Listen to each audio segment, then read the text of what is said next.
And Translate continues to try and reduce the viral spread and promote social distancing on transit. Riders can no longer use seats close to drivers on certain buses. They're also being asked to think about hygiene and allow extra space for fellow passengers. Coast Mountain is moving faster to get safety barriers installed on all buses. Buses and trains are also more frequently cleaned and disinfected.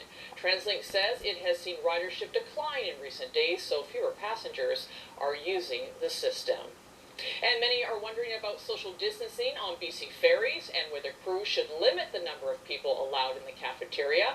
This was the lineup for food on an afternoon sailing from Horseshoe Bay to Nanaimo today. BC Ferries has reduced food service to grab-and-go pre-packaged items only.